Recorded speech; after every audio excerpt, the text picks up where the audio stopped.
All right, so we're going to get started with the panel. Let's give it a round of applause for the panel. Start with that.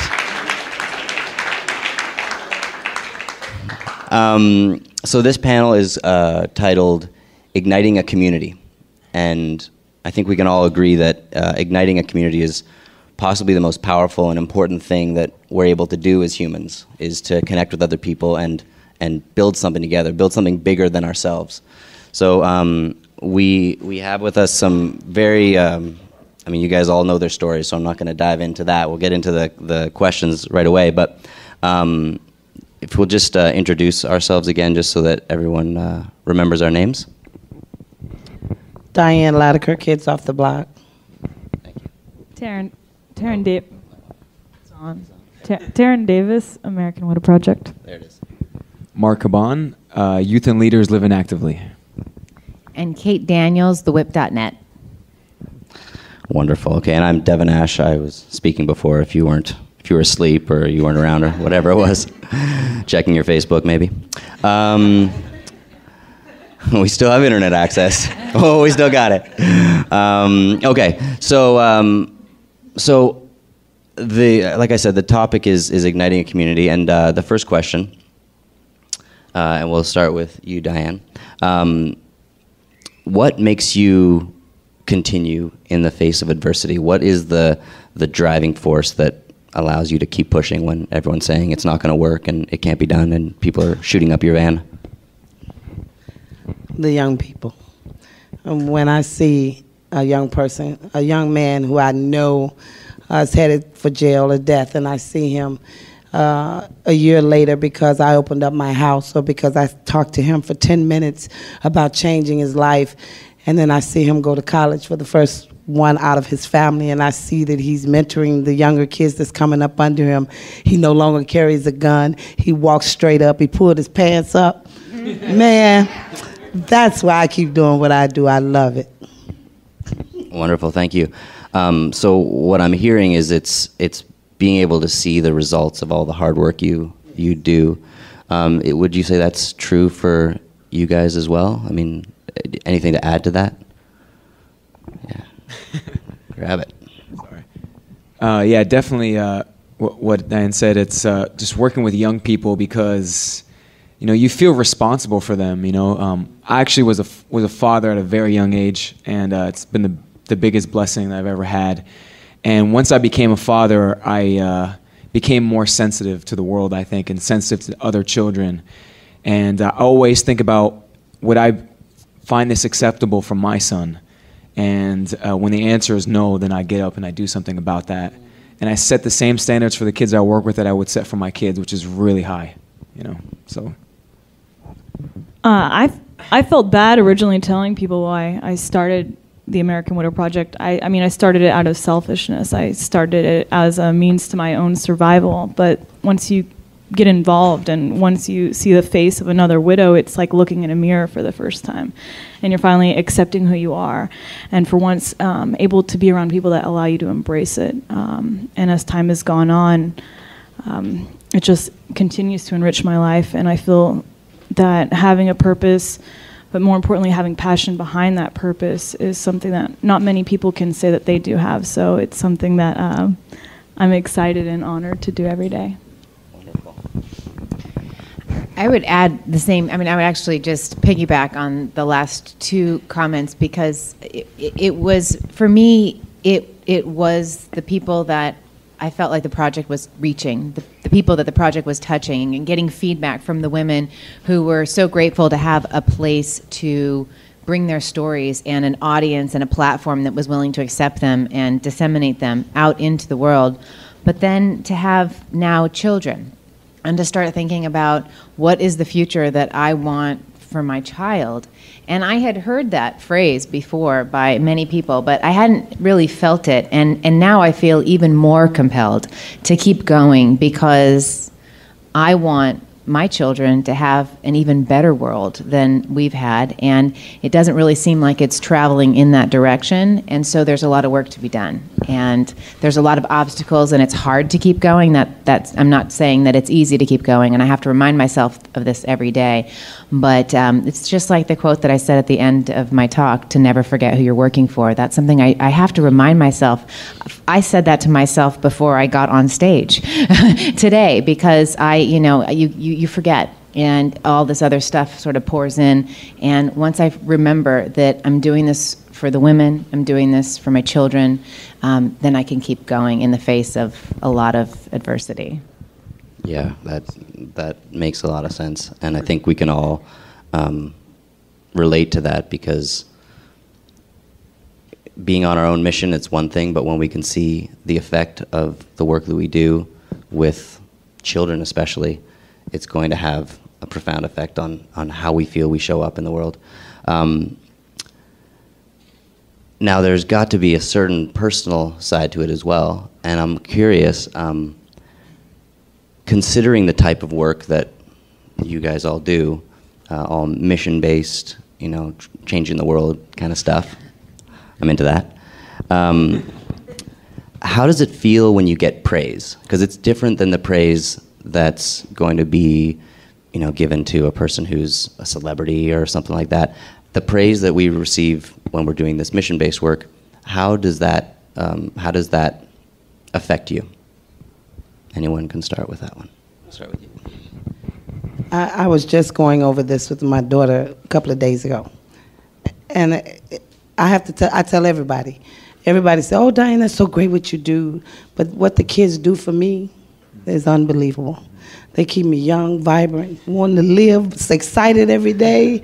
So it's kind of, when people praise me, I'm so grateful for CNN and all the other stuff. I really am. I take nothing away from it. But that's not what my reward is. And it's hard for me when I hear praise, because I have to look back at my city, and I have to look at the young people across this country who are continually dying at the hands of each other. So it's okay for the praise, but I really have a hard time accepting it. My daughters say, "Mom, you should just go ahead and accept it," but it's hard for me to accept the praise, because there's so much more work to be done, and there's so much more to do. And I know that everybody thinks that it's so easy, but like you just said, it's really not. It's really not. On both sides, accepting the praise and doing the work, both are hard. So. Yeah, well said. I always felt that when I came up with the idea for the AWP, that it was kind of like I was a cement truck driver, and I came in and I poured a slab. And had it not been for the other widows who believed in my vision and shared their story and shared their perseverance and shared their want to be more than the sum of their tragedy, then the AWP wouldn't be what it is and where it is today. So, I guess that doesn't really answer the question, but... So you like... I'm not good with praise. You like to disseminate the praise, send it back. You got me. I feel like, for me personally, what I appreciate more than praise is really support. And I feel like when I'm getting support from the community and people are buying in, I feel like that's the biggest praise for the kids. And I like what you said, because I feel like I'm selfish what I do, because when it's going well, I'm the happiest person in the world, And I feel like it's such a blessing for them to give me this purpose, and I want to make sure that I can help them realize their purpose as well. But when you find people in the community that are going to help manifest your ambitious goals for the kids to go to college, to get a career, then that's really the biggest praise you can get, So, yeah. Well said, yeah. Now, the work that you guys are all doing, is hard work, and I think, Diane, you mentioned this was like, it's hard to do the work, it's hard to get the praise, it's a lot of work. What is the biggest roadblock that you guys have experienced individually in your process of creating these, groundbreaking organizations? We start with you, Kate. Well, I would say that I'm just guessing that most people who start organizations that are mission-driven are coming at the project from a place of passion and not from any kind of skill set or training that they've received. And so there's a lot of just not knowing if you're doing this right, not knowing if anyone's listening. And were you asking what the hardest thing? Yeah, and Yeah. by all means, you can make a list. It's fine. So I would say that for me, over the course of the last 6 years, and we launched in 2007, and then there was at least a year of planning that went into getting the website up before we launched, is the lack of support. And that is, that's something that's, I wouldn't say entirely my fault, because I've seen women who run organizations like mine who just are tremendous fundraisers, and they get out there and they speak eloquently and passionately, and people dump their purses out for these people, and that's great. I mean, that's wonderful. But my heart is in the articles. My heart is in the project. My heart is in getting these stories that I come across and knowing that this story is one that needs to be told, and if it weren't for publications like ours, it might never get told.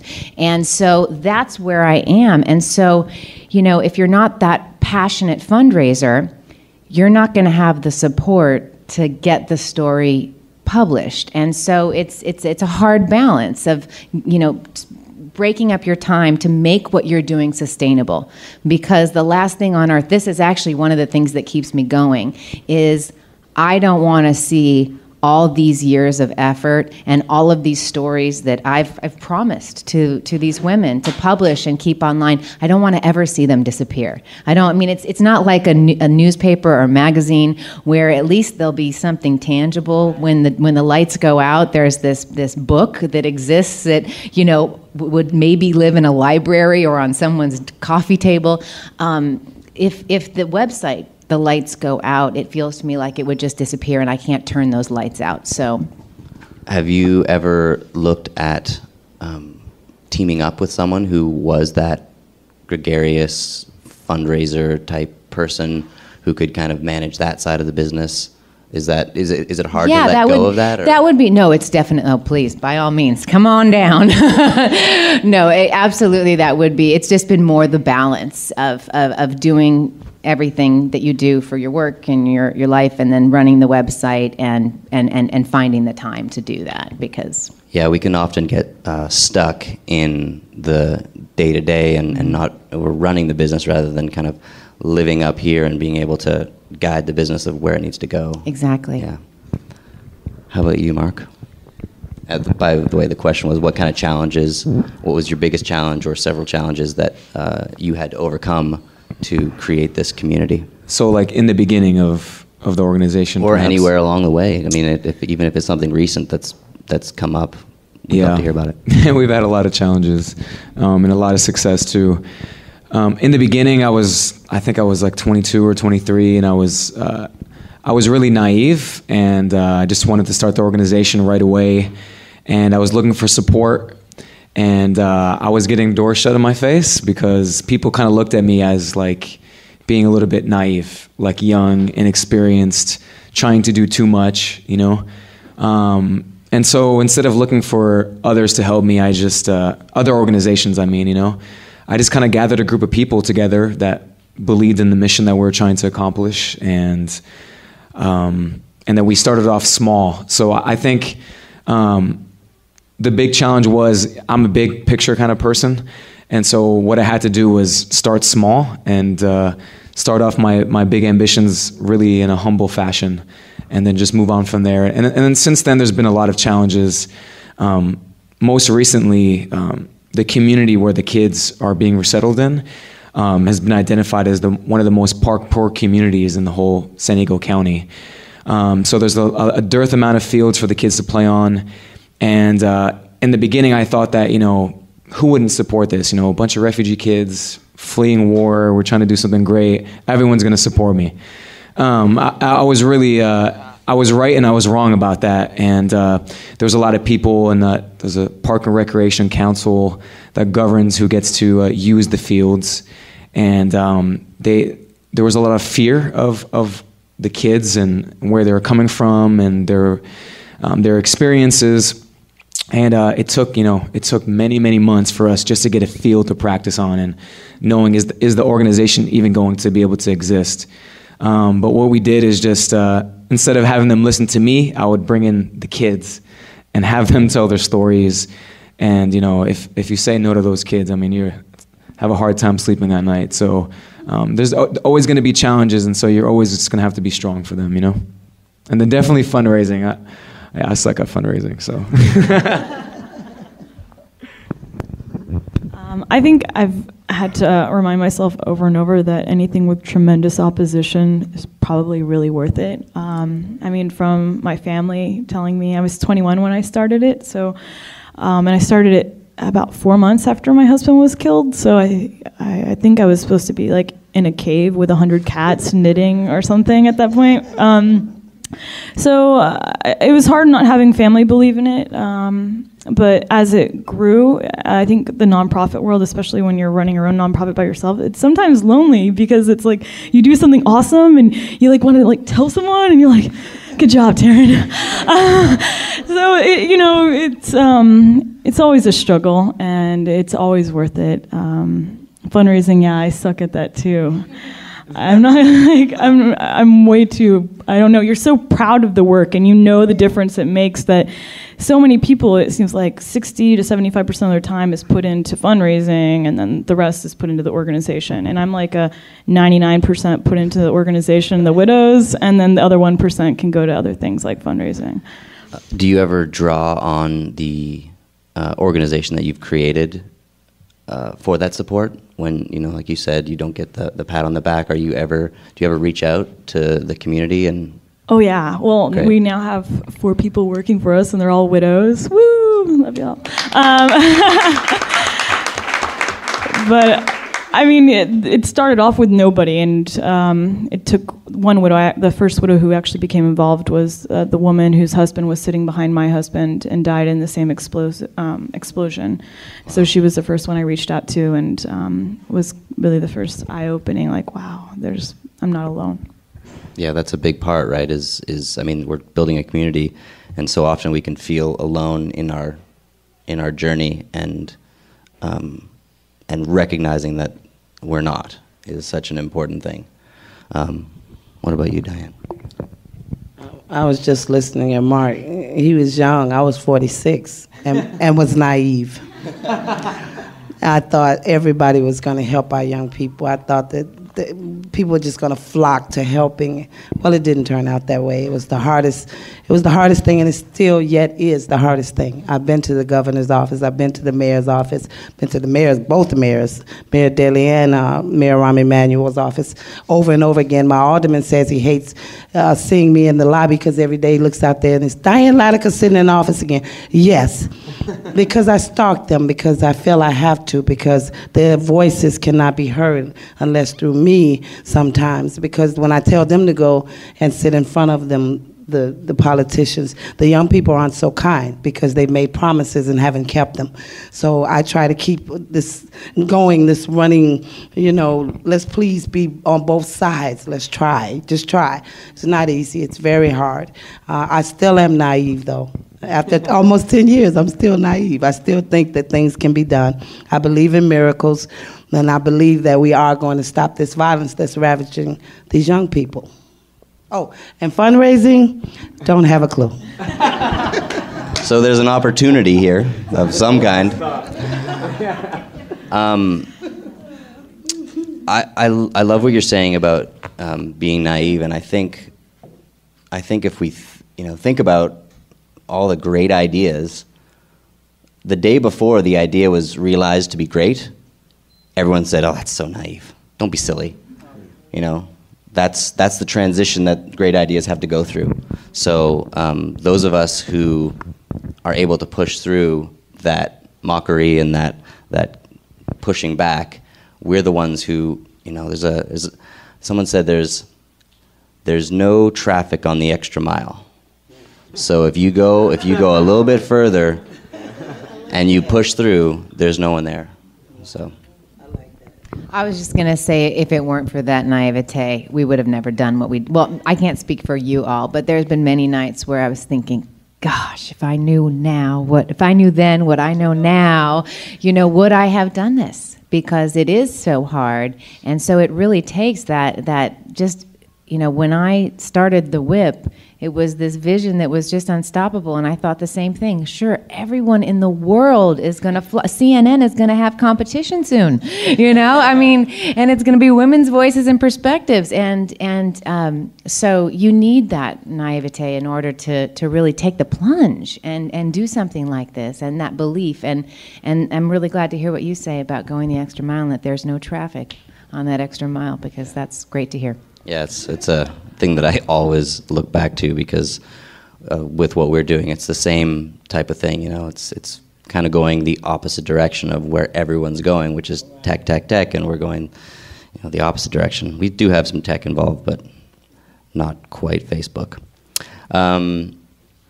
So this is a question about how you run your organizations and also how you live your lives.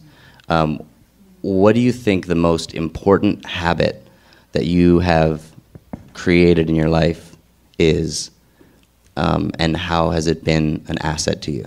And this is the kind of thing that habits are the most important part of everything we do. So if you hear something on here, write it down. If you hear something that they're saying that you're like, well, I want to do that, write it down, because if it's worked for them, if you can integrate a habit into your life, it can change everything. Anyone have anything to start with? Maybe that's not the question you're asking, but my habits have just become me being immersed in the service and trying to think of it never as work. I pinch myself when I say work, because then it sounds like something that you have to do, and I try to always refer and think of it as my service. I don't hang out with anybody who is not really involved in the organization, which is not anything that I do on purpose, but it's because really I don't have a lot of time, and so all my best friends, everybody that I'm around is somehow involved in the organization. Like my best friend Marisa in the back, she can raise her hand there. We're always hanging out, and we're always thinking of projects and of activities to do for the kids, and for us it's really not it's really not weird. My brother-in-law and my sister came in from Malta, and they were just like, man, you and Marisa, all you guys talk about is work, And then I just told him, like, it's not work for us. It's our way of life. It's our passion, And my sister went back to Malta. It's this little island off the coast of Sicily, and she was so inspired by my interaction in my social life that Malta has a big refugee crisis going on there too. And she was going back, and now she wants to create a soup kitchen there and start doing more service. So I think it's really putting the right people in your life. And we always talk about crazy makers and keeping crazy makers very far away, so they can't really get into you and create whirlwinds around you. So have good people around you, I think. That's beautiful, and I think that's such an important thing, not just for success in your following your passion in your work life, but also just sanity. You want to keep good people around you, because that's someone said you're the sum of your 5 closest friends. So be aware of who you surround yourself, because you're creating yourself. One of the challenges that I face with the project that I do is that it's never over, in the sense that there's always one of our writers who's awake somewhere in the world. And so the game never ends. And so it could go 24 hours very easily, because, if I'm up for some reason at 3 a.m, I could send out a bunch of tweets and I could reach a bunch of people I don't normally get to reach, and that's awesome. So one of the things that I'm just now getting is more of the balance, that it's actually going to be beneficial for the organization and for the website if I pull away a little bit and I make sure that I'm carving out the right amount of time that I need for myself and my family, and to do things like be outside in nature and get some exercise and take a walk and do the kinds of things that I used to do all the time. I'm embarrassed to admit that one of the things I've recently started doing is watching television. I haven't watched television unless it was Democracy Now! Or, some news program or some interview in years. And having had this baby, all of a sudden I'm nursing a lot, and I thought, well, I hear that people watch TV while they're nursing, and so I've started watching a little TV, and it's like really like living on the edge, but but really just trying to create more balance in my life, and if I can give myself that, I know that I will be able to give back even more to the organization. Right, it's much more sustainable when you take care of yourself. And that's people talk about work-life balance all the time, and I think it's important and valid, and I always make sure that I take time for myself. But I also feel like a lot of people talk about work-life balance after they've crossed a certain point in their career, and they've gotten all that work paid off to a point where they can relax. So I think it's important to take that time for yourself, but I also think it's important to be grateful for the fact that you had the energy to get you to the point you are now, working 24 hours a day.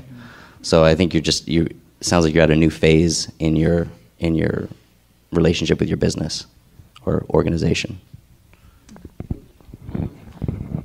I actually have been trying the last 2 years because of my kids. I've been trying to slow down, and the key word here is trying.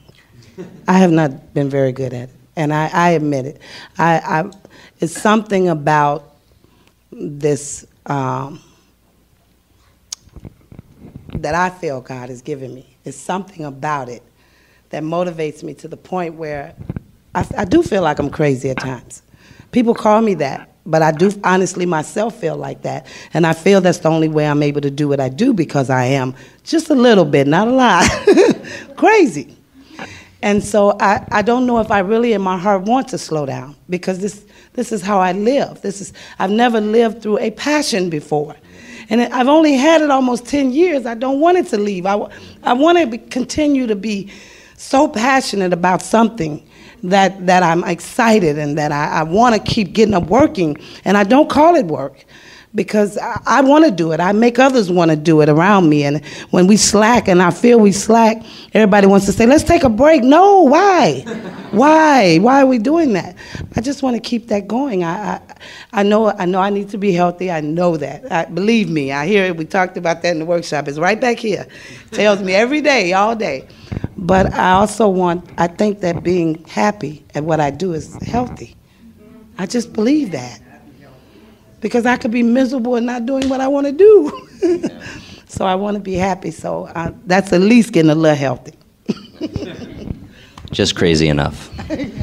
I don't want to echo too much of what everybody else has said, but when you live what you love, and when you're doing something that's larger than yourself, and you're doing something that you know will continue on after your death, because you hope that your work has, you've laid that path down, you really can forget about yourself. And I think last year, I'm a widow. I just have dogs, and I don't have to go home to my husband. He's around me everywhere. So I was traveling so much, and I was doing so much. And I think last year I hit a wall, and I didn't hit a wall with the organization. That's all I wanted to do. But it got to a point where I should have gone to a hospital, and the widows were around me because it was at an event. And they're like, Taryn, what are you doing to yourself? And it just hit me like, I'm cheating my organization by not taking just a few moments to just be me.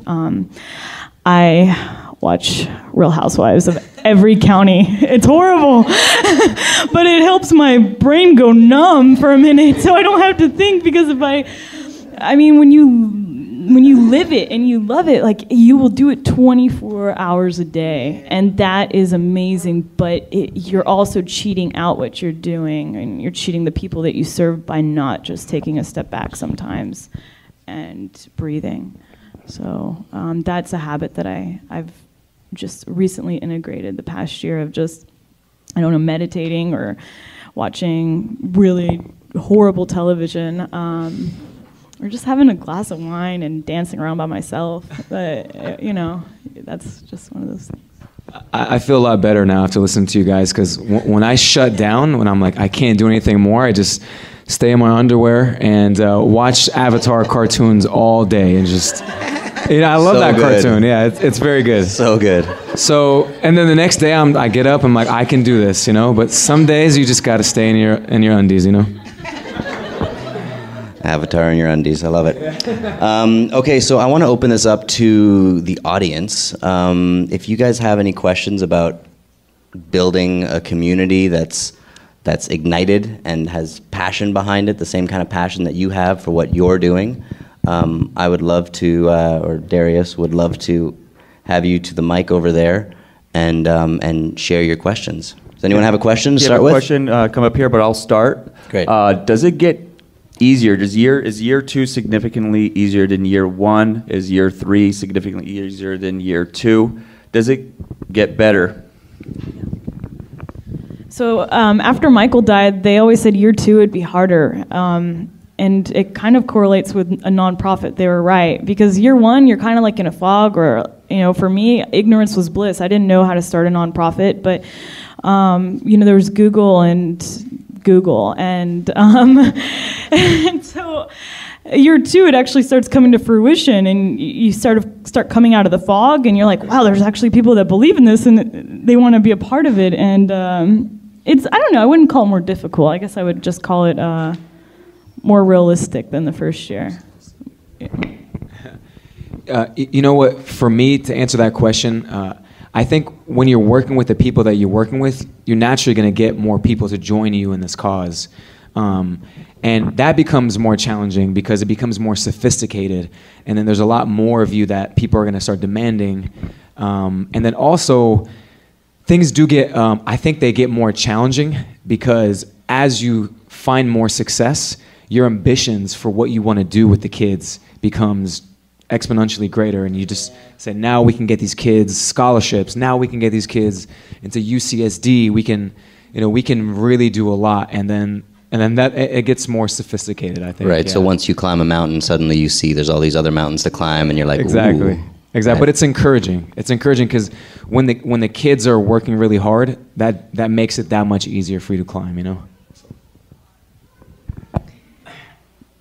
I definitely agree. Ignorance is bliss. So in the beginning, it was easier in the beginning for some reasons, and then in other ways. I mean, I run a media organization at a time when they're falling like flies and shutting down and closing, not only in the alternative media world, but in the mainstream media world and the dominant media. They're downsizing, and all the things that they're closing and making smaller are exactly the things that we are trying to put forth. International news, global stories, human rights stories was really never on anyone's mind in the media world. So it's been challenging because of the state of the world for us. But in terms of, doing what we're doing and following your passion, after this year, for example, at Bonfire Heights, there's going to be so many more people that know about what this is, and so their movements grow, and they grow by word of mouth, and they get bigger, and that part's exciting, and that part takes on a life of its own, and that's really exciting. It always blows me away when I come across someone who says, oh yeah, I know the whip. And I'm like, you do? How, really? And I could be somewhere not in my hometown, and they're like, oh, I know the whip, that's great. Yeah, hi, oh yeah, nice to meet you. And you're like, wow. That's awesome.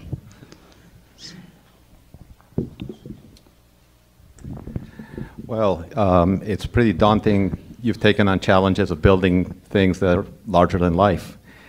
And you've talked about the possibility of burnout or not taking care of yourself. At what point do you start thinking of structuring it so that you're no longer indispensable and it will function with or without you as a legacy? That's a really great question, because I think everything we're trying to build, ultimately we want to be bigger than us. So at what point do we remove ourselves as the integral piece of the puzzle and we allow it to be a systemized machine.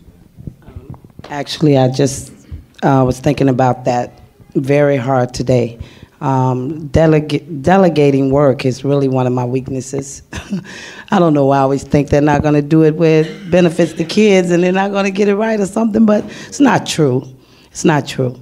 And I've really come to realize that. So if we wanted to go beyond us, then we have to let it go beyond us while we're still here.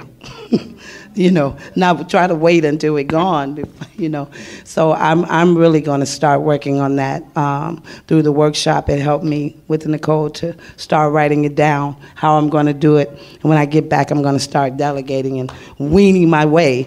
Not that they're going to put me out of being with those kids. Now, that's going to be a fight. But as far as the projects and getting things done outside of that, yeah, it's time. I agree. I had an epiphany this morning why I wasn't feeling well. On the plane ride here, when we got here this morning when I woke up, I was feeling really sick. And then it struck me that I was worried because we're running programs for like 200 kids this weekend and I'm not there. So that made me feel just really nervous. But you guys saw the leadership video from yesterday, and I have refugee teenagers right now, youth, running a soccer program in my absence. I think that's a huge success right there, and it also makes me nervous. I walked out to the street today to try to get reception, then found out there was a phone back here, so I'm going to make a call after this. But at this point in my life, I'm not even thinking about leaving because, I don't think I'm going to be ready for that anytime soon. But what I do think is a big success is when you get really capable people that can bring your organization to another level. If you can bring those people in, then that's really a big success without thinking of phasing yourself out. But in the end of the day, yeah, maybe in the future, if I ever want to do that, there's someone to take over, then I would feel like that would be a success, And it also allows for you to expand, right? Yeah, so exactly. if you can figure out a way to build it so that it's replicable, then you can find one of these good people and you can say, hey, you ready to make another move? Yeah. Well, we're going to send you to New York. Yeah. We're going to send you somewhere else. I just started thinking about that now. I actually went through a similar experience, and the people that you surround yourself with on your team are so important. Yeah. They create the culture. They drive it forward when you're not feeling the energy. Yeah. And without them, you really can't really do it when it comes down to it. You need to be surrounded by good people. I'm going to add one more thing. That's what it's about, is creating a culture. If you ever want to get to that point, you have to make sure that you put the systematic tools in place. This year I had a struggle because our organization grew. I had someone full-time working with me, several others working part-time. And then all of a sudden, my board of directors, which I always wanted them to be, were very active. And because everything was new, I had a tough time managing everybody. And so there's a lot of tension that came from that. So after everything settled, with the help of Marisa mostly, we got all the organizational tools figured out, how to report, who's accountable to who. And when you can put these things in place, then you can create a healthy culture. Because if you can't do that, then you'll never be able to walk away. So you have to make sure that you can do that before even thinking about those things. So create the culture. Well, one of the things that struck me when that question was asked is what I want more than anything is for the organization to be sustainable. And that's what I keep working toward. And I never want to not be of service to these writers. This is my passion. But to achieve my vision, it might be necessary for me to do it in another way. And so I'm really, I guess you could say year 5, if you wanted an exact year for me and from my experience. Year 5 has been, how are we going to make this sustainable? How are we going to keep this going? And what do I need to do to keep it going? And what I've discovered with my organization is that we probably need to become part of another organization. There probably needs to be some larger entity that can carry us to the next level. And that being said, I don't ever want to be, I don't maybe necessarily need to be at the helm running the organization, but I never want to stop being of service to these women. And I never want to stop sharing why I think it is that these are the voices of tomorrow, that we need to publish these stories, and for as long as I'm needed to do that for the health of the organization. But there does come a time, I know, in our organization where if we're going to go to the next level and we're going to be sustainable, we're going to be around for the rest of, you know, the life of the internet, or become something even greater, I might not be that person to carry it all the way through. We'll see. But I'm open, because it's the organization's what comes first, not me and my job. Right on. Taryn, did you have anything to add to that, or? We're like you. Year 5, we finally started integrating people that I would delegate stuff to, and that was really, really hard. I'm kind of a control freak, and so when they messed up, I would be like, I can do this in 10 minutes. It takes you 2 days. And I had to like take a step back and know, like, you know, there's going to be that little learning curve. And it takes you 10 minutes, but it also took you 3 years to figure it out, right? So, touche. Yes. But it's been great, and I'm excited to see it expand even more, and I don't see myself not ever being a part of it. You know, they're always worried that I'm gonna die because I'm doing all this crazy stuff. They're like, whatever's gonna happen, and I'm like, okay, I gotta teach y'all really fast. You know, I'm going skydiving tomorrow, so if I don't come back, remember this and this and this. Okay, I'm putting it in the will, so don't write it down. But no, I don't know that. This coffee drink's messing me up. Do we have another question? We have one last question, and we have to wrap it up in 5 minutes. Okay.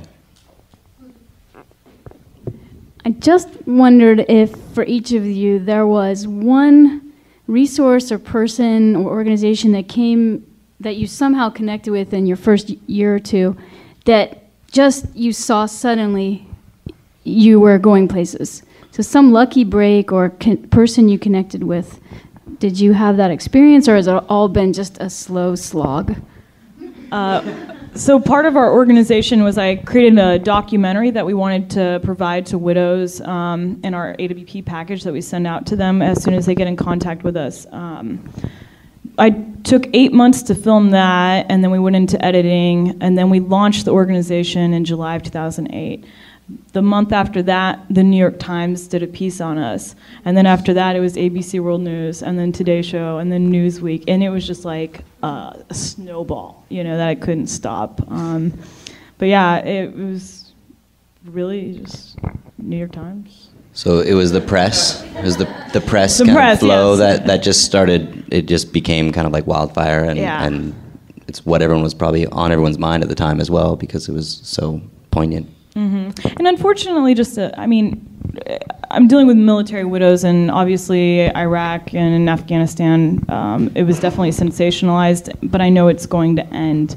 And I think with all of our causes, when it's not in the media's eye, and in our case, when the wars are over, that's when I think the service is going to be more necessary than ever, and they're going to need it more than ever. So you have to know that those accolades and those media things, I mean, those just gather dust. It's what you're doing when nobody's watching that really matters. Wow, okay, that's one to write down. Yeah, one thing that's definitely true is that when the media likes your story, if you have a sexy story, you know, they're gonna want to take it, and which is great. But what happens after that is the local. For me, what I really discovered is that the most important support is the one that comes locally, because even if the New York Times does come and help you out, they're in New York, you know. So on the daily basis, the community organizations are the ones that are going to really be helping you. But the New York Times can make you legitimate to the local organization that you're hoping you can partner with, or, you know, the International Rescue Committee has partnered up with us, you know, after we went on CNN, after we were on VH1. You know, to give us funding for a job when the person that's working full time with me was funded by another organization. And then the local school donated our office because this guy's a CNN hero. He makes us look good. So it's just, if you can kind of get attention on a big scale, then it's kind of funny. Then that way you'll get the attention from your neighbors. So it's not the other way around, which is kind of ironic. So.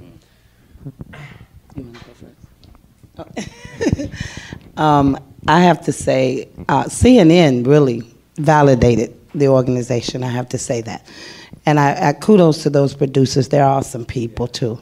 But I have to say, after 9 years, what really took us off was Secret Millionaire. And the reason that did something that CNN did not do is because it was local. Yeah. It was local. He actually came and lived in our neighborhood, and I actually literally cursed our producers and him. So it kind of made the producers like us even more, which I couldn't figure that out because I didn't know that he was a secret millionaire. So I thought that he was taking over the kids, and the kids were supposed to be the ones they came to see. It was just a mess. Anyway, I had on the mic, so I didn't know. I was just fussing. So, but what came out of all of that was the fact that the producers liked the organization. So because in their mind, it was real because I was fussing on the sideline. And Steve, that's the secret millionaire, he actually was so impressed by that that I wanted to kick him off. So he gave us $100,000. He built the basketball court, which was my dream. He built a beautiful basketball court, and if you're ever online, take a look at it. It's awesome with the new material. And then he still works with our organization. So we get so much press from that because he's still there. He didn't just do that for the show. He's still there. So I have to say that's that one opportunity, which I almost messed up. That one opportunity is what keeps us going. It just does. So. I would argue that you didn't mess it. I mean, you obviously did the opposite of messing it up. Yeah. You took a risk, and you were assertive, and you said, "This is not how I'm trying to run this thing. I don't want him to be the star." Yeah. And then that showed them how passionate you were. So you really exposed your passion, regardless of, I don't care if it's a documentary about some guy. This is what I'm doing with my life, and they saw that. And so I think if we can show that, I mean, we're all talking about fundraising, right? That's a big thing. That's the ticket. That's it. You show people how much you care, and you do it in a way that shows that you're not going to back down, and that becomes a cycle that people just want to get on board. They're like, oh, well, if this person's not going to change their mind, I may as well go with them. So that's we should do another take on that. We should do another sit down, Darius. Where's he at? On that, because how do you put that? And I don't know if you guys feel the same way, but how do you take all that and put it into a package? Oh, I'm sorry.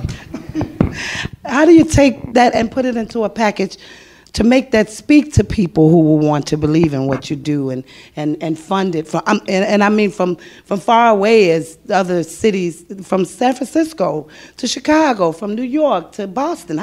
How do you package that and to help the organization? You know what I mean? Because even being passionate like that, you still don't know how to reach out to people. I don't know if I'm making myself clear. Well, actually, tomorrow morning at 7 a.m., you're doing a thing on grant writing, and I'm doing a presentation on like a workshop and drills on how to engage people in the moment. So I think the two of those together is the combo that you're looking for, but you got to choose one. That's too bad. Okay, next. Well, I'm clearly going to have to get some publicity tips from you guys because we've had 2 articles in the Monterey Herald about our organization in the last 5 years, and that's about it. So we've been more of an organization that's kind of been slogging along. I think someone said that in the question, or maybe you said it, that it's been very slow going in terms of there hasn't yet been anything that makes me feel like, we're taking off, we're heading to the moon. But there is something critical that's happened for us along the way, and I hope I don't sound too silly saying this, but for us, it is really a grassroots publication that if it were not for my mom, who's standing back there with my baby, and if it were not for my sister over there, and I'm not going to start crying, I'm sorry, but we would never be able to do this. So it's really...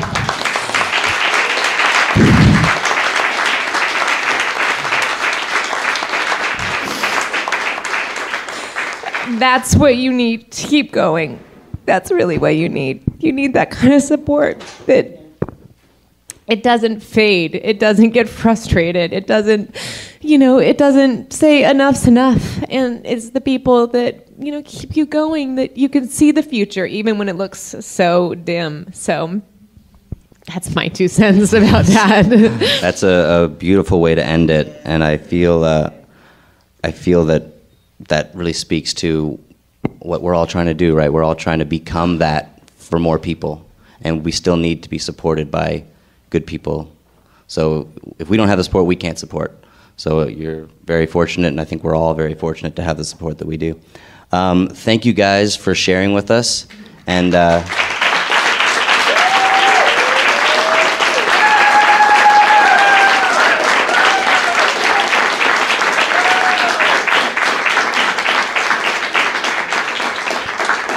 and thank you for your questions, and I'm going to pass it on to Darius.